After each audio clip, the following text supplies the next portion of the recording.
starting with our members who are joining us virtually, I'll turn it over to our Deputy Chair, Ms. Martselos.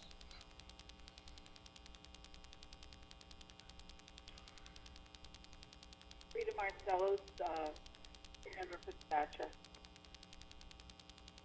Thank you. Lisa Semler, MLA.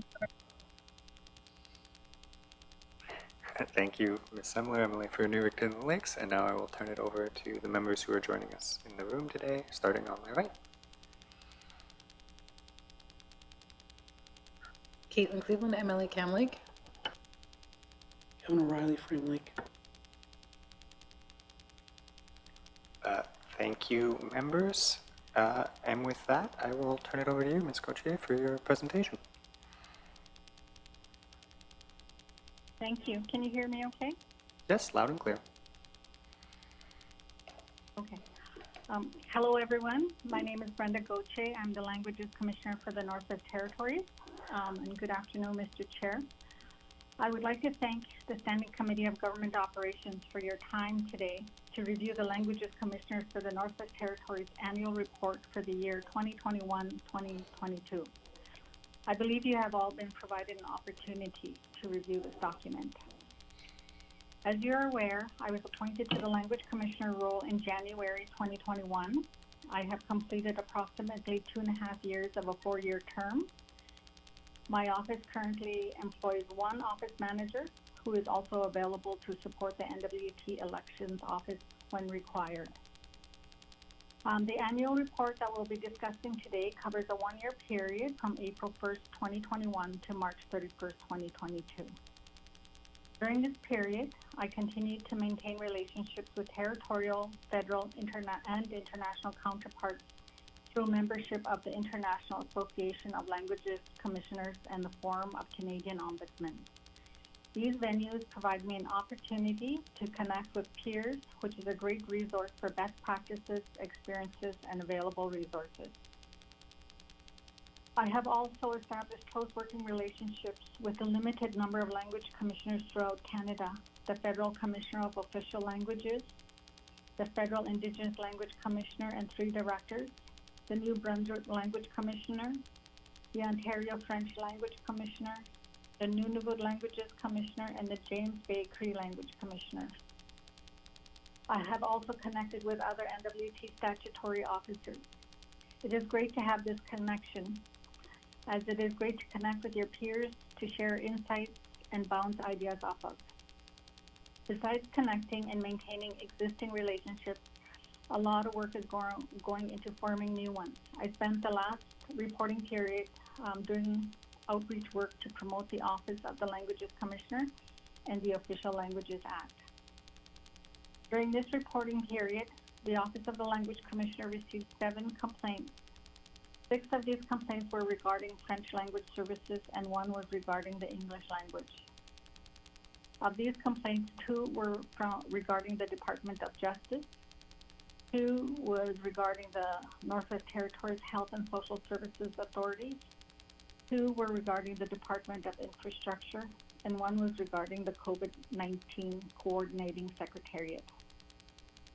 6 of the complaints were filed by the private sector and 1 was initiated by the Office of the Language Commissioner. 4 of the complaints were completed with reports and recommendations, and 2 were still in process when this annual report was filed. They have since been completed. And 1 complaint was investigated and deemed to not have violated language rights. Towards the end of the reporting period, the COVID-19 pandemic restrictions were lifted in the Northwest Territories. It was observed since shortly before this occurred, there was a reduction in complaints put forward regarding official languages. There were no complaints received in the last 3 months of this reporting period. Along with a complaint about the English language, there were also inquiries regarding the English language in the workplace. The issues were pertaining to the academic level of documentation written and provided to the public, and the encroachment of other languages in the workplace that impacted English, that impacted the use of English in the workplace. The office had received several inquiries and numerous informal discussions during this reporting period, some of which included the use of Indigenous languages, funding for Indigenous language programs and research, lack of research to support the use of Indigenous language, lack of resources to support the use of Indigenous language, lack of funding to participate in language conferences, lack of education in Aboriginal languages, the requirements needed for taking specific language programs, lack of formal training for interpreter translators, the use of family and or friends to provide interpretation services, and the lack of standardized languages. My report also discussed and presented my comments to the Standing Committee on Government Operations and recommendations for the review of the Official Languages Act. I will not review these recommendations as they were reviewed when the formal review was occurring of the legislation. And since that date, Bill 63 has been put forward and the Official Languages Review has been completed and since the filing of my report. Mr. Chair, that concludes my presentation, and I look forward to answering any questions that may come forward. Thank you. Thank you very much, Ms. Gauthier. I will now turn the floor over to members. If you have any questions or comments, please let me know. Emily O'Reilly. Yeah, thanks, Mr. Chair, and thanks for the presentation and the report. The report mentions that there was one complaint received, and I guess maybe it's currently under investigation about the English language, and I'm just curious to get some details without breaching any confidentiality about the subject of the matter of the complaint, and just so I understand this a little bit better. Thank you, Mr. Chair. Thank you, Ms. Gauthier. Thank you. That complaint was regarding, put forward by a English-speaking complainant who advised that there was a foreign language being used in the workplace, and there was concern because of the work environment and of another language other than English or any of the official languages, that they were missing out on opportunity and weren't kept current in what was occurring in the office. Thank you. Any follow-up, Emily O'Reilly? So this, Oh, go ahead, Ms. Gauthier. this situation was looked into, investigated, and recommendations were put forward. Thank you. Any follow-up, Emily O'Reilly? Go ahead, Ms. Gauthier. Anything else to add?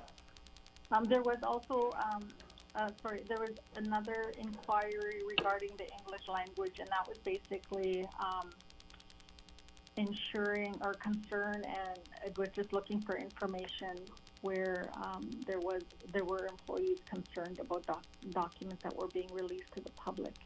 And the concern was that the information that was being provided for public use was at an academic level that was too high.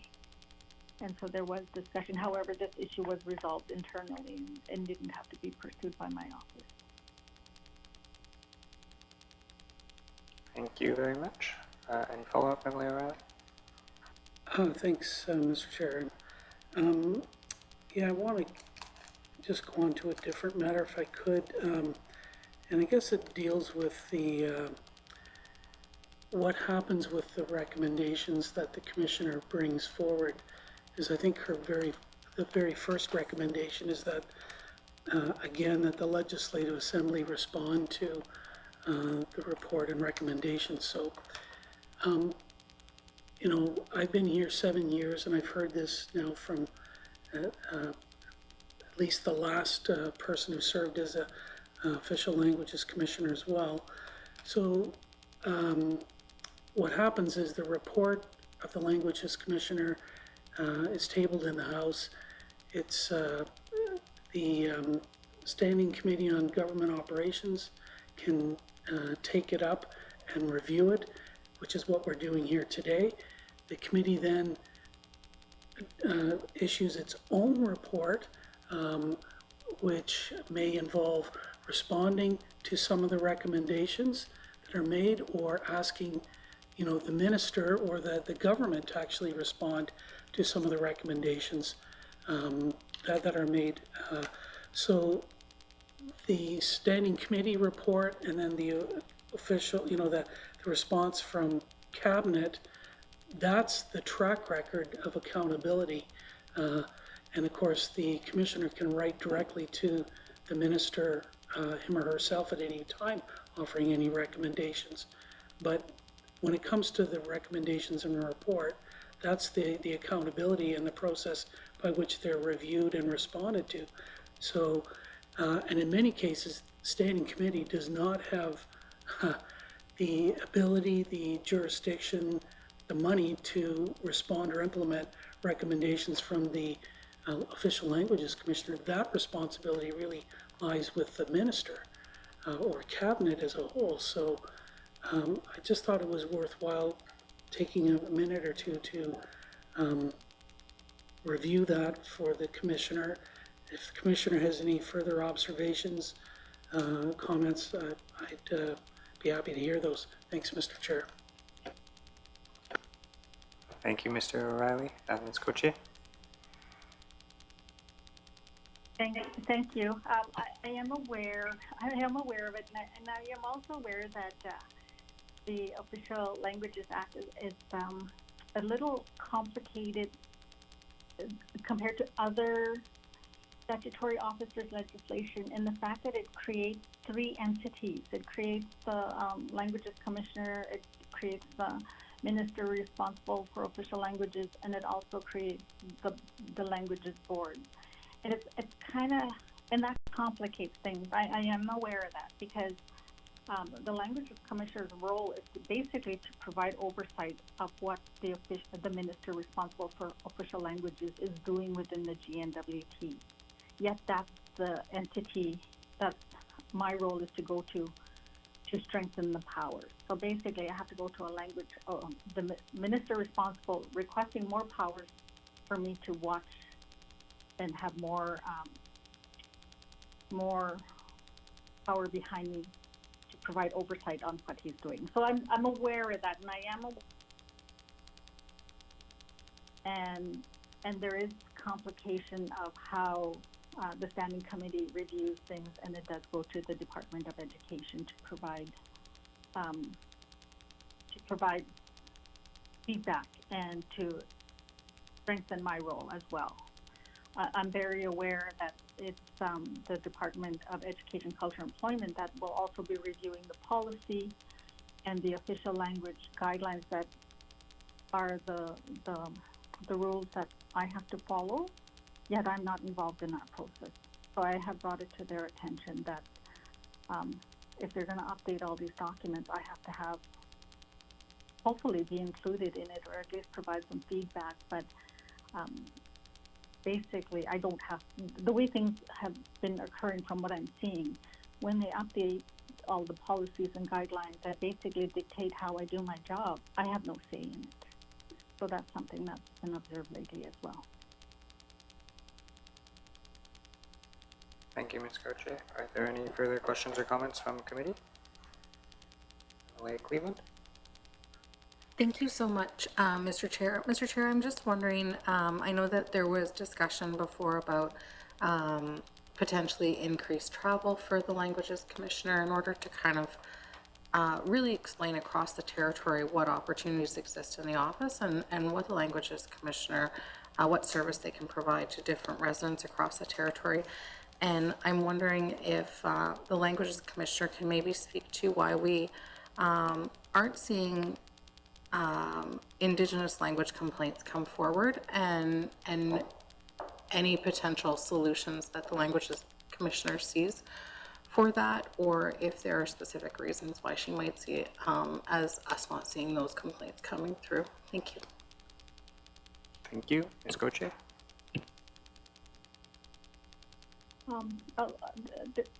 Sorry, the question covered a lot, so I'll try to cover what I heard. We do have a lot of informal discussions with Indigenous language speakers, and they do bring forward very valid concerns, very valid. And we do what we can to encourage them to file a formal complaint. But other than having the discussion, what we're finding is there's no formal complaint coming forward. Even though there is numerous discussions happening, we just find that the complaints aren't being filed. I have brought my concern with this issue to the other boards that I'm part of, just to see how I can get around this. And I will admit that my concern is I could take their concerns and I could file it, but I don't want to take the power away from the residents and just start filing anybody's concerns that brings them to me or has discussions with me. So I'm very aware of that. I'm very aware that there's a lot of issues out there. It's just a matter of how do I bring these issues forward without taking the power away. And we have numerous discussions on this. And with just the fact of colonialism and the residential school, I don't want to be the one just taking the power away of the people who have concerns forward. So we are trying to explore how we can support the Indigenous language speakers or the community members when they have concerns, and this is something that is an ongoing issue. It's just a matter of how to bring it forward. Thank you. Any follow-up, Emily Cleveland? Thank you very much, Mr. Chair. Yeah, my next question was in regards to the recommendation about a standalone department for languages.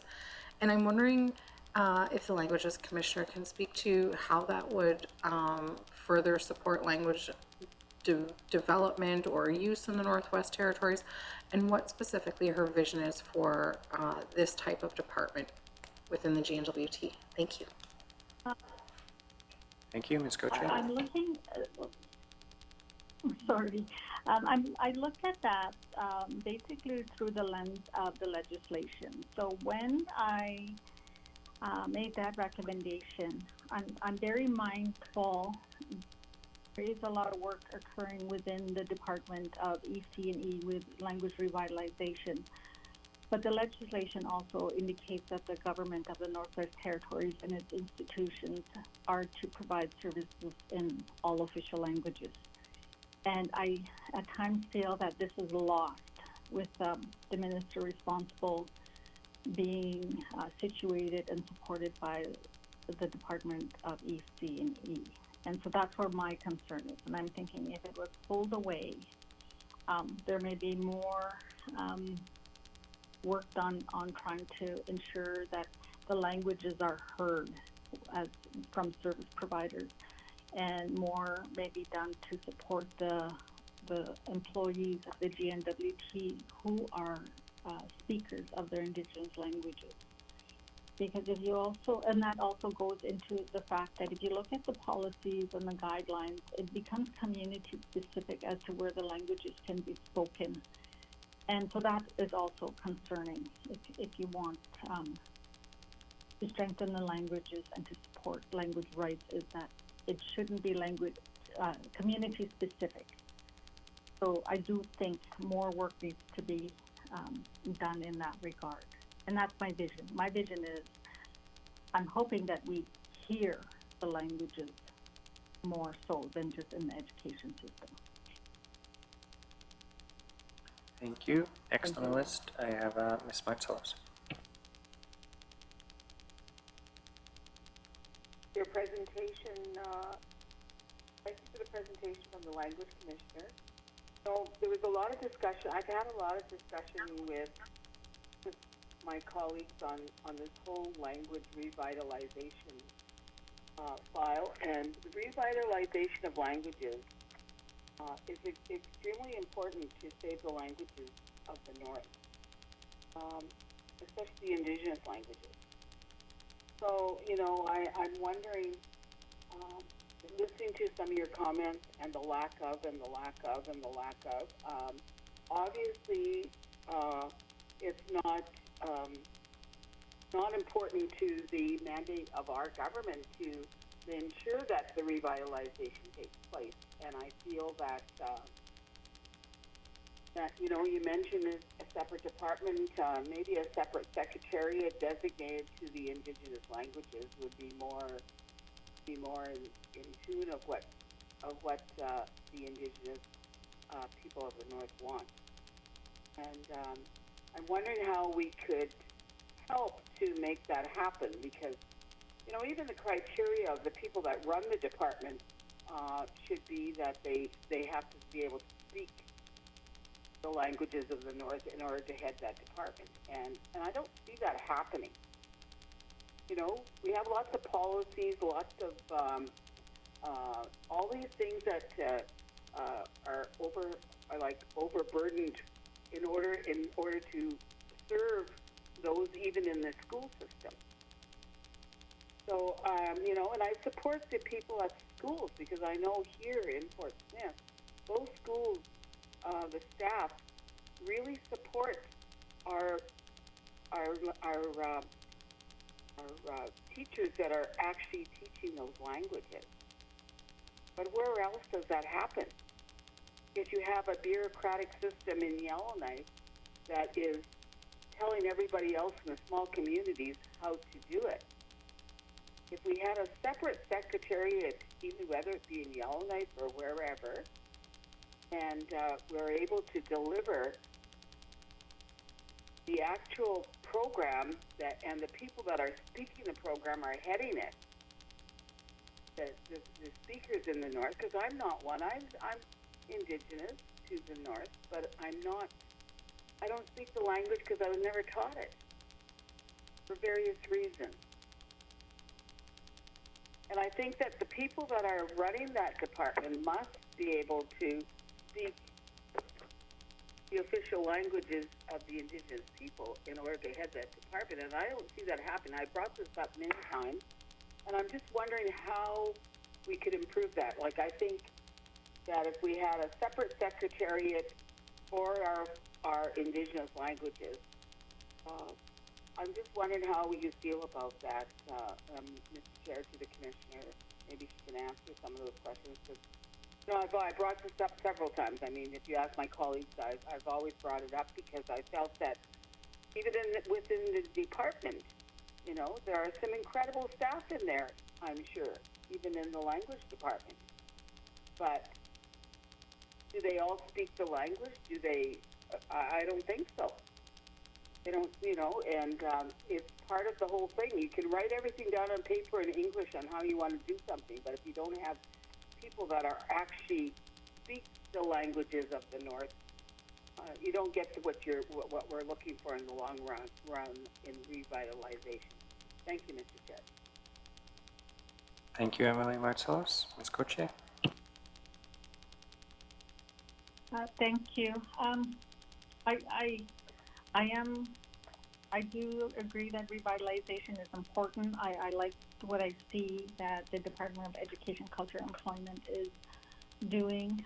There's a lot of focus on there, but it's all, at least what I see, and I may have missed things, I do see a lot of work in the education part and in the community for revitalization. But you could teach people their language all you want, but if they don't hear it by their service providers, that's problematic. Because if you're going to learn your language, you need to hear your language. And that's the part I'm not seeing from the government of the Northwest Territories. I do not see service provision in all the official languages. So that is something that I do think is really important. As for, I do think, what I do see for shortcomings, at least from the communities and the public that I speak with, is that all the different regional governments do have programs that they're running, language programs, but there's no go-to place for them to share resources. And I see a little bit more on the Department of EC&E's website, a little more, but there's no place for them to go. And so they're each kind of reinventing the wheel. they all kind of got to figure out things on their own. When if they work together and if there was a centralized location or a secretariat or whatever it may become, if there was a place for them to go, I do think that some of them will progress along further. Because I'll give you one good example. I went to one community last summer, and I was aware of one language program creating a dictionary. And then later on that afternoon, I found another language program for the same language, and they were creating a dictionary as well. They had no idea they were both working on a language dictionary for the same language. So this is the type of stuff that we're seeing. And then I also see one of the things I do hear about is that the Indigenous groups struggle with the direction that they're given on how they have to run their language programs. Because if you know Indigenous people, they live their culture, and they speak their language as part of their culture. So when you have to learn your language in isolation of your culture, it's very challenging. And that's what I'm hearing, is that they have to just focus only on language. They can't focus on the cultural aspect of their identity. So that's a challenge as well. And that was one of the biggest concerns that I heard, is that how do we teach our language when we can't go on the land? We can't do things with our community. We have to sit in the classroom and try to teach it that way. So the hands-on approach was challenging for them. I hope I answered your question. Thank you, Ms. Gauthier. Any follow-up, Emily Marcellus? Yes, one of my questions to the Commissioner would be, Mr. Chair, is that, it's really important that the people that are actually developing some of this policy and direction from the Education Department now, they should have more knowledge of, they should be speaking the official languages of the North, of the Indigenous people. I mean, I'm not questioning the stuff that is done with French, because French seems to, they have done a lot of work. They, and I congratulate them on all the stuff they have done. They have their own schools, but the Indigenous languages have not had that opportunity to advance to that level. And the amount of monies that are allocated for French and other languages there's a big difference. And I'm not blaming anybody's part on that, but it's because we have not developed and pushed our Indigenous language to the same level. And I think that the only way we can do that is if we do a separate secretariat for Indigenous languages and start really working on that, because there's lots of monies out there federally for revitalization of languages and the whole reconciliation part, all those things. And I just wonder how you feel about that. Thank you, Mr. Chair. Thank you. Ms. Gauthier? Thank you. I do think being a language speaker is important, especially when you're running or creating programs for the rest of the territory and trying to provide services and implement it. I think you have a better understanding of what's required, even to the learners of the language. I think you do have that better sense of connection and how language is immersed in how you live your life every day. Whether it's just going to the store or just going berry picking, it completely influences. That one thing that we do, or I see in my discussions and just observations, is what I see, and this is my own personal experience, is language not as important. It's not a priority for people in positions of having the power to make decisions. Language is not as important if you're not a fluent speaker, and I've noticed that. I noticed that it is a challenge. At times, and I very rarely, when I'm doing my communications and talking to the general public, I do find that there's not as much interest if you don't already have a little bit of your language fluency. And so that is something that I observe. So, and I do know it impacts how you live your life and how you interpret your life and everything around you. So I do think it's important to have a knowledge base of the language that, especially if you're running a program, any program regarding an official language. Thank you, Ms. Gauthier. Are there any further questions, comments from committee? Hearing none, on behalf of the committee, we would like to thank you for all of your work, Ms. Gauthier, and for your annual report. We will have a wrap-up discussion as committee and table a response to your report in the August sitting of the legislature. And as this will be our last meeting to review one of your annual reports, I just want to thank you for all your service and good luck on your future work. Thank you very much. With that, I will end the public broadcast, and we are back live streaming at 1 p.m. with the Human Rights Commissioner and the Chair of the Human Rights Adjudication Panel. So with that, I will end the public broadcast.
Good afternoon, everyone. My name is Rylund Johnson. I am the MLA for Yellowknife North and chair of the Standing Committee on Government Operations. Today, committee is having a hearing to review the 2021-2022 Human Rights Commission Annual Report. We are joined here today by the Human Rights Commissioner and the chair of the Human Rights Adjudication Panel. Before we begin with our presentations, I will ask members to introduce themselves, beginning with those who are joining us virtually. Over to the Deputy Chair.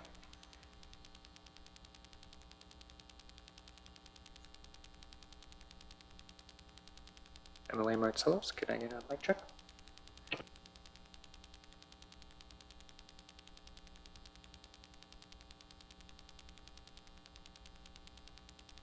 That's why we do mic checks. We will sort that out. We also joined by MLA Semler. Lisa Semler, MLA Newett. I'll begin introduction. Yes, we can hear you loud and clear, MLA Semler. And MLA Martselos, just let us know when you are reconnected. For introductions in the room, beginning of it. Oh, thank you. If you could introduce yourself. Here. Frida Marcellos, MLA for Tabaxia. Thank you. And I will ask members in the room to introduce themselves, beginning on my right. Caitlin Cleveland, MLA Cam Lake. Kevin O'Reilly, Frame Lake. Thank you. We are also joined by Committee Clerk Cynthia James and Committee Advisor Nigel Woodrich. And with that, I will turn it over to you, Mr. Dent. You have to press the button and the red light will come on. Okay. Thank you, Mr. Chairman. Good afternoon to you and the committee members. With me today is the Executive Director of the Commission, Nicole McNeil, and as you mentioned, Sheldon Toner is the Chair of the Adjudication Panel. For the year ending March 31st, 2022, disability was once again the #1 ground included in all complaints. 61% of all new complaints in 21-22 included an allegation of disability. A continuing concern for the Commission is how builders and governments rely on the National Building Code to set building standards for accessibility. In 2021-22, the Commission received the GNWT's response to recommendations made by the Legislative Assembly with respect to accessibility issues raised in our 2018-2019 annual report. The GNWT stated the Department of Infrastructure requires adherence to CSA Standard B651-18, Accessible Design for the Built Environment for new GNWT infrastructure. However, it did not provide comment on what improvements to existing GNWT buildings are being made to bring them in line with the CSA standard. And further stated, they are not currently mandated to play a role in the accessibility standards for private and municipal infrastructure. That, of course, could be rectified through legislative change. The Commission continues to encourage the GNWT to adopt an updated building code that better reflects the current CSA standard, which is B651:23, as well as joining 5 other Canadian jurisdictions to develop territorial accessibility legislation. Throughout 21-22, COVID-19 continued to impact our ability to travel and meet face-to-face with residents. We relied heavily on video conferencing in both our compliance work and in our public outreach. Events like the trade shows were cancelled again, and the Accessibility Award and International Human Rights Day took place online. The Commission was pleased to award the Accessibility Award to the Jumpstart Inclusive Playground in Yellowknife. We recognize the Jumpstart program, local Canadian Tire owners Jason and Karen Buterak, and the City of Yellowknife in an important, collaborative, community-minded project that demonstrates how universal design can benefit everyone in a community. For our Facebook Action Week, leading up to International Human Rights Day, the Commission focused on how Indigenous health, human rights, and reconciliation intersect. On December 10th, the Commission hosted an online screening and panel discussion of the film The Unforgotten, which explores health and well-being of Inuit, Métis, and First Nations peoples across 5 stages of life: birth, childhood, adolescence, adulthood, and elderhood. Dr. Ewan Affleck, the executive producer of the film, and Ms. Jerry Sharp, a former Commission member, discussed the film and shared their own experiences of the Canadian healthcare system. Through the pandemic, the value of our Facebook content proved an effective tool to continue our engagement with the public. We increased our Facebook content and encouraged more people to connect with human rights topics by hosting awareness campaigns about truth and reconciliation, residential school, and racism. Much of our outreach was in response to current events that took place in 2021-22, including the discovery of unmarked graves by Te Kamloops Sekwepemk at a former Kamloops residential school, and the racially motivated violence against a Muslim family in London, Ontario. The last of the changes to the NWT Human Rights Act came into effect on April 1st, 2021, which means the Commission has carriage of all complaints filed after this date that are referred to a hearing. Carriage means the Commission is responsible for putting the facts of the human rights issues before an adjudicator at hearing. It does not mean the Commission represents the complainant. The Commission's legal counsel will be responsible for representing the Commission at hearing and will advocate for and promote the public interest by encouraging a process that is efficient, effective, and as non-adversarial as possible. Some of the ways the Commission will do this include requesting active adjudication when one or more parties are unrepresented by legal counsel, identifying broad policy and systemic issues when appropriate, and advocating for a broad and generous interpretation of human rights legislation. Our restorative dispute resolution process allows complainants and respondents to resolve their own issues with a facilitator. This supported process is resulting in consistently high rates of settlement. Since the implementation of our restorative dispute resolution process in 2019, settlement rates have increased by an average of about 15%, meaning over half of all complaints are resolved by parties themselves before the need for an adjudication panel hearing. You have there's a chart that shows that the rates have gone from about 43%, or 45 to 43%, to as high as recently 61% for settlements. We're proud of the improvements the Commission has accomplished, and our team is dedicated to providing a flexible, user-friendly human rights system for residents of the Northwest Territories. Thank you, Mr. Chairman. Thank you very much, Mr. Dent. I'll now pass it over to Mr. Toner. Thank you, Mr. Chairman. I'll provide a summary of progress on human rights adjudication panel activities as reported in the Commission's 2021-2022 annual report. In the 2021-2022 fiscal year, the Human Rights Adjudication Panel made progress on several of its standing objectives while at the same time managing its operations in the context of COVID. The fiscal year started with the confirmation of 3 appointments to the panel for 4-year terms. Myself as chair, Jason Gupta as an adjudicator, and Lou Siebert as another adjudicator.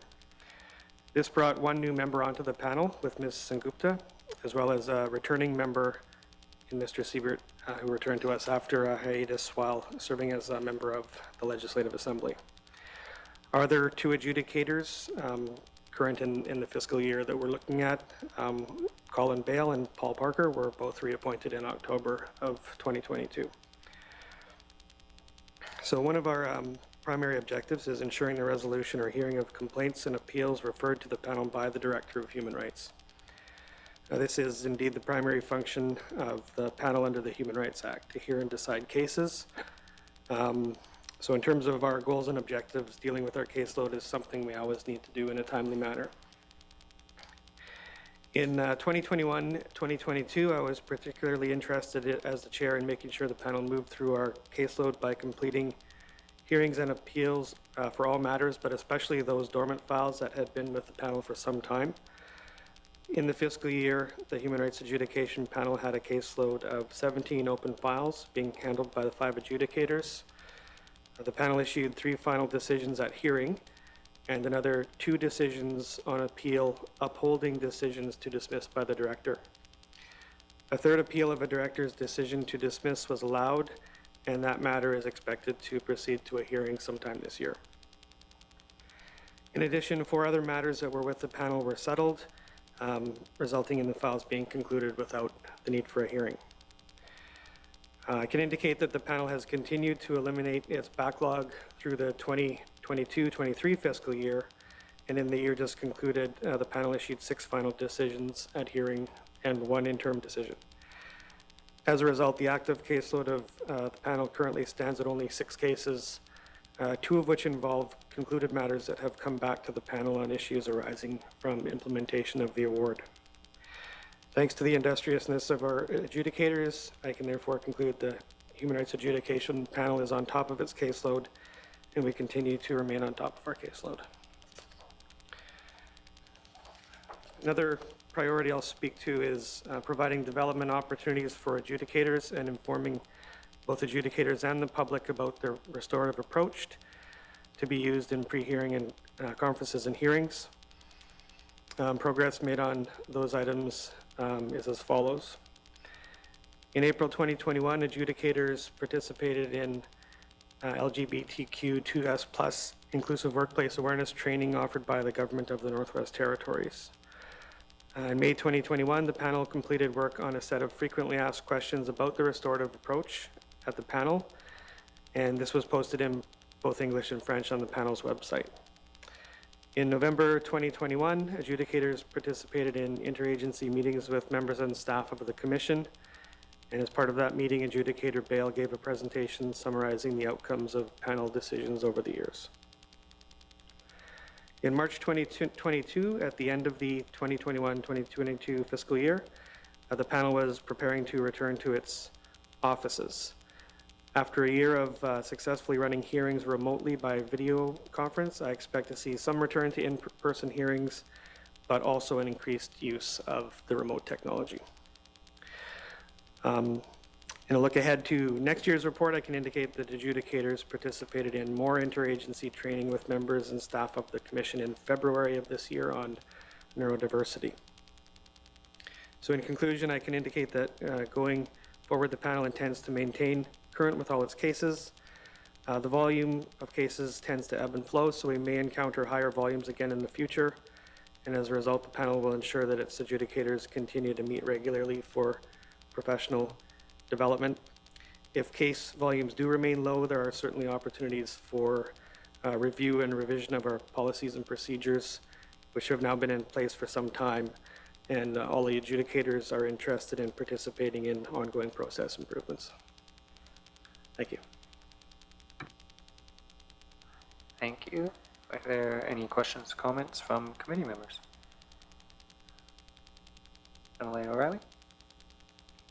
Yeah, thanks, Mr. Chair. So I'm just looking at the annual report from the Commission, the Chair's remarks, and the last paragraph talks about genetic discrimination, and the Chair may be aware that some of us in the last Assembly tried to get this amendment into the bill that on human rights legislation at the time, unsuccessfully.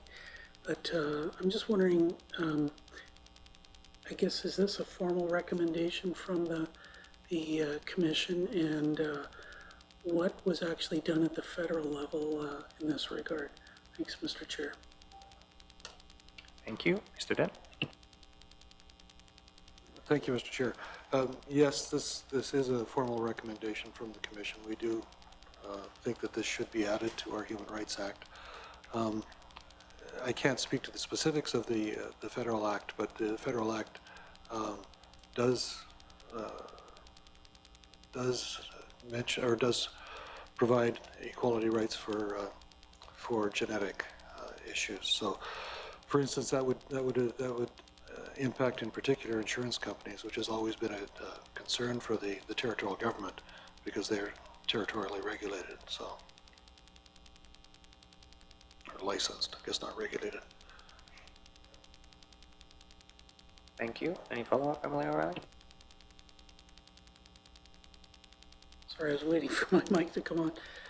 Yeah, no, that's great. I'm glad to see this recommendation, and I'm sure committee will discuss this in context of the report that it'll table in the House. I don't think we're going to get to it before the 19th Assembly is finished, but maybe something that the next Assembly could take note of. The other recommendation that from the remarks by the Chair about territorial accessibility legislation, I know we've taken this up in the past as regular MLAs, but, and I guess part of it kind of comes down to the lack of,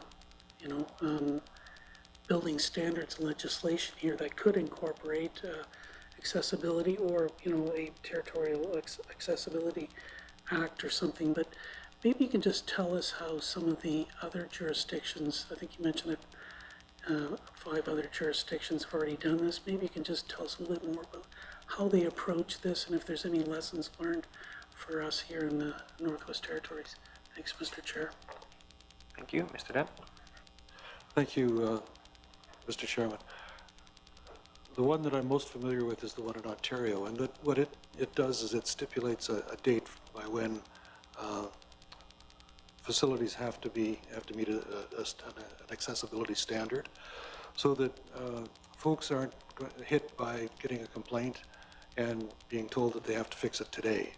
They're, if you own a building that isn't accessible, you know what the dates are that the accessibility rules are going to come into play.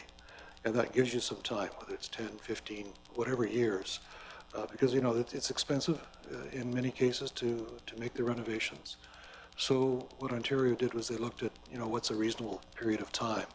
And what that means is that then building owners know that if they don't do it by that time, they may be subject to a complaint, and that complaint may result in the tribunal in that province ordering immediate repairs.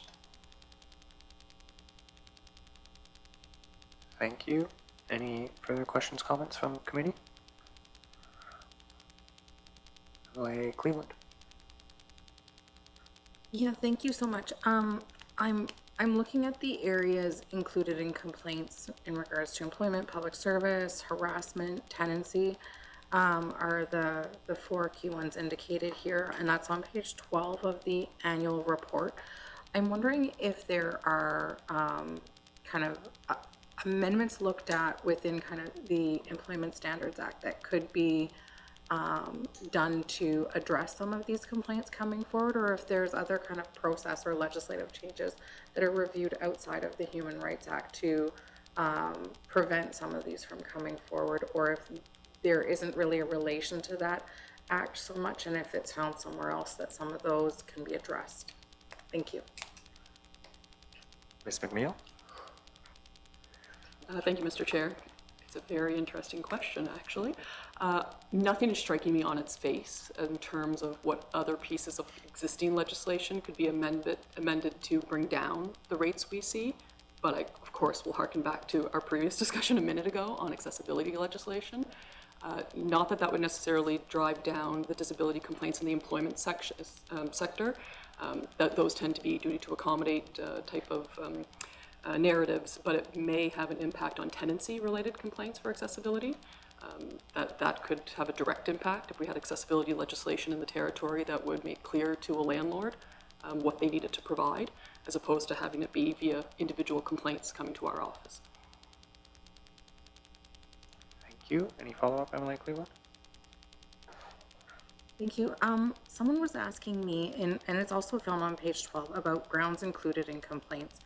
And there are different pieces of where grounds are included, with whether that's race, ethnic origin, place of origin, ancestry, color, that are not lumped together. And I'm like, when you look at the definitions of each of those, there are nuanced differences that assumptions could be made to lump them together. And so I'm wondering if the commission can actually speak to those, why they're separated, and how, because if all of those are lumped together, then all of a sudden that's the second highest category within the Human Rights Commission, is actually potentially racially driven motives within it. Is it, within employment? And so there's some kind of questions around, do we have another kind of leader in the Northwest Territories of where discrimination is coming from?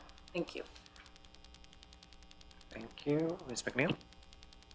Thank you, Mr. Chair. It's a very interesting point, Emily Cleveland.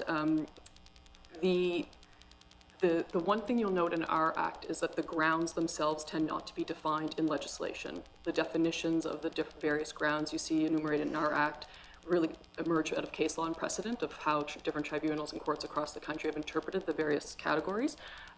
What we most often see is if someone is coming into the office and are concerned that they're being discriminated against based on ethnic origin, if they believe it has to do with their race, they're checking both. Obviously, we can have situations where the individual is taking issue with alleging that they're being discriminated against because of place of origin, but they're not taking issue that their race has anything to do with it. It's more cultural than race-based.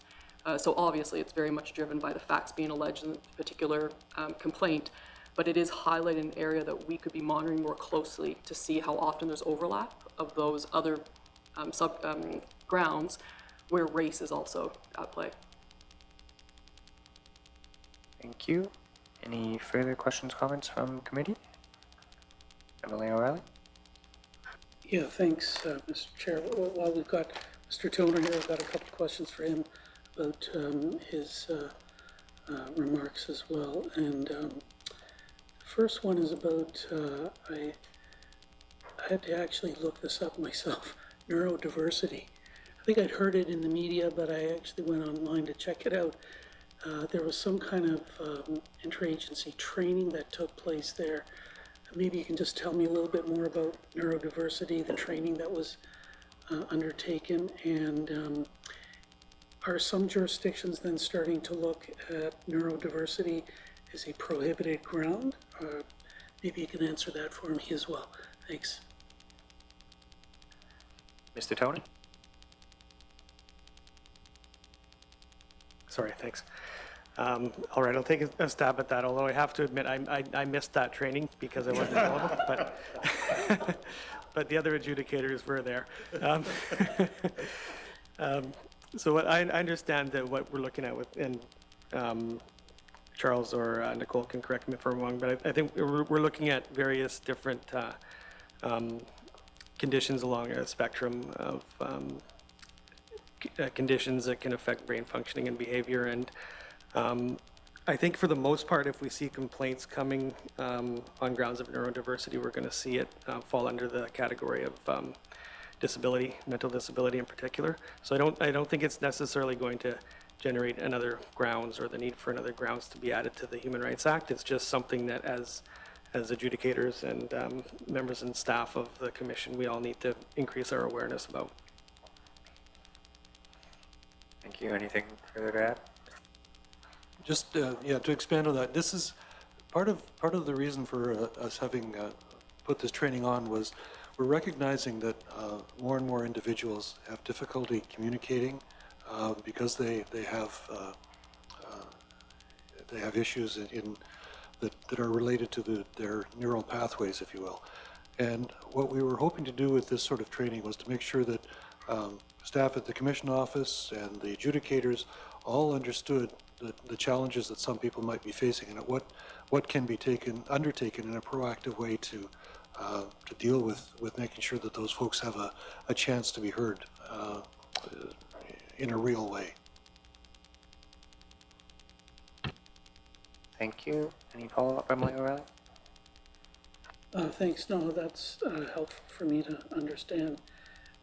Secondly, I think there was mentioned that at least 2 kind of files or cases came back to the adjudication panel for further direction, guidance in terms of implementation. So I'm just wondering kind of how that process works, and maybe you can just kind of describe those 2 situations without breaching any confidentiality, so we just kind of better understand what triggers when something comes back and what the adjudicators can actually do to help help parties sort out things or help them sort it out themselves, kind of thing.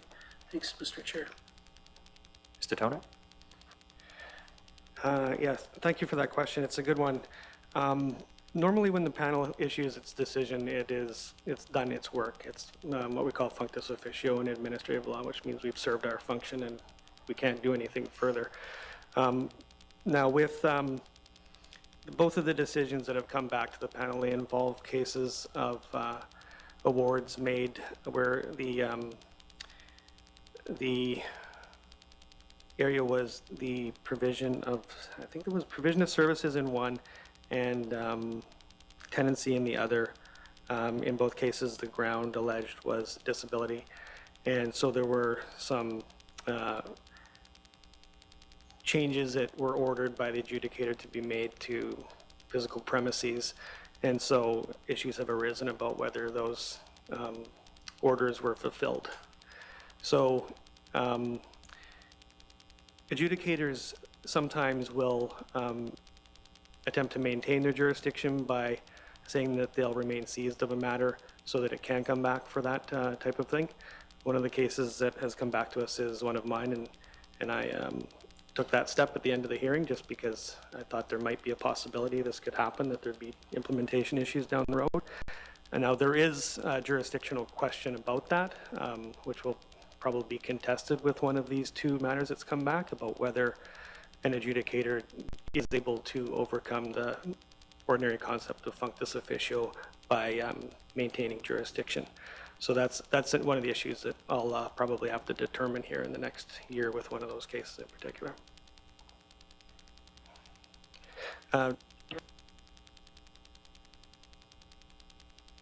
There is a process in the Human Rights Act that parties can access whereby they can have an order of an adjudicator made an order of the Supreme Court. So that's another way that parties can ensure implementation of an award going forward without it having to come back to an adjudicator for an implementation, a review. Thank you. Are there any further questions, comments from committee? Emily Cleveland? Thank you very much, Mr. Chair. Mr. Chair, I noted in the opening remarks that the adjudication panel has done a lot of work in order to reduce the caseloads, the backlog of the cases, and that there's currently six cases, I believe, that are before the adjudication panel. I'm wondering what the longest standing one is within that, those 6 cases, and if there are kind of a desired timeline that exists for how long these are open before the goal is to get them closed. Thank you. Mr. Toner? Thank you, Mr. Chair. So my goal, let's start with that, is to have matters that are referred to the panel go to a hearing within a year. Now, for a number of reasons that doesn't always happen. It usually comes down to obtaining everybody's availability, the party's availability. Sometimes parties can be difficult to track down. So of the cases that we have currently, 2 of them go back, I think, around 4 years. They've been through a couple of pre-hearing conferences each, so they've been in process but haven't been completely resolved. And then the other 2 have just been referred in the last year to year and a half. The remaining 2, as I mentioned, are ones that were decided and are back with us on implementation questions. Thank you. Emily Cleveland? Thank you very much, Mr. Chair. Yeah, my concern would be for the ones that have been going back 4 years. You know, when somebody has processes like this kind of looming over them, that in of itself can be quite stressful and be something, you know, that somebody carries with them, and we all carry stress in different ways. And so is there, are there other mechanisms that then come into play in order to help people work through this, or is it, you know, are there any financial concerns for people? I'm just wondering, like, what are the reasons that somebody might be held up like that, or are there other supports that are needed for people to be able to work through this process? Thank you. Thank you. Mr. Toner? Thank you, Mr. Chair. I think one of the biggest reasons for delay, and the reason that we had a backlog like we did, is that typically we have self-represented complainants with represented respondents. And in my experience, there's hesitancy and uncertainty about the process and how to handle things on the part of the self-represented participants in particular. And so the way we've tried to overcome that is with what we call active adjudication. Mr. Dent referred to it in his report, and I think I've discussed it here before, but that's where adjudicators insert themselves a little more than they would in other types of proceedings by asking questions, explaining process, giving parties, self-represented parties, more opportunities to give their narrative in a format that would be different from something that's formal and legalistic. And we've had, considerable success with those techniques, which is why we've got the caseload down to what it is. And those few remaining cases are moving through, and we hope to get those wrapped up soon as well. But you are quite right that delays in process can, in and of themselves, cause people stress and anxiety in a process that can already be stressful and anxiety causing. Thank you. Are there any further questions, comments from committee members? I just want to, I have a few questions about the accessibility framework. This committee has made recommendations in the past for accessibility legislation. We've made a lot of recommendations about our building standards framework but we get a lot of issues with building code implementation across the territory. It's widely different depending on the community you go into, and there's even concerns about energy standards. There's a lot going on in that realm that we are trying to get the GNWT to do. I would say they've been working on it for a decade, and I don't see them doing it within a decade. They are very slow. But I guess, to me, I appreciate the Ontario method where you give 10, 15 years out, and especially for old buildings and that are going to cost lots of money. The area of concern I see now is that if we have developers building under 2020 National Building Code, and then day one they can get a complaint, and the Human Rights Commission says, you didn't meet the ASA standard, and they go, what are you talking about? I looked at the act. I don't think that's in anyone's kind of interest. That's not how we should be developing policy. And I'm just wondering how the commission is kind of dealing with, being stuck in this gap where, there isn't that ASA in legislative force, but, perhaps we don't want to be giving every new building a remedial order. So pass that to you, Mr. Dent. Any thoughts? Thanks for the question, Mr. Chairman. Well, obviously, we don't have any political clout, so we can't move things along any faster than you could. But what we have done, like I've taken the opportunity to make presentations to building trades organizations. We do our best in terms of education and outreach to make sure that chambers of commerce and other folks know that there's a difference between what's found in the building code and what's found in the CSA standard, which is at this point the safest way for a builder to proceed to avoid having the chance of having a complaint against them. But yeah, that's about it. We can't do much more than try and make sure that as many folks as possible know about the issue. We're doing that with reaching out to organizations that include members who are building buildings or running buildings. But from our end, it's really education. That's what our focus is, and will continue to be. And we'll leave the politics to you folks. Thank you. I imagine we will be making a similar recommendation as we have before. Any further questions, comments from committee? With that, I would like to thank you, Ms. McNeil, Mr. Dent, and Mr. Toner for presenting today, and any closing remarks. I just wanted to add one thing to what Sheldon was mentioning. When I think we all think, at this end of the table anyways, that having carriage will also help move complaints through the system much more quickly. He was talking about there being unrepresented complainants, and while having carriage doesn't mean that the commission will represent the complainant, what it does mean is that if we're presenting all the facts to an adjudicator, really there's much less reason for a complainant to need to have a lawyer.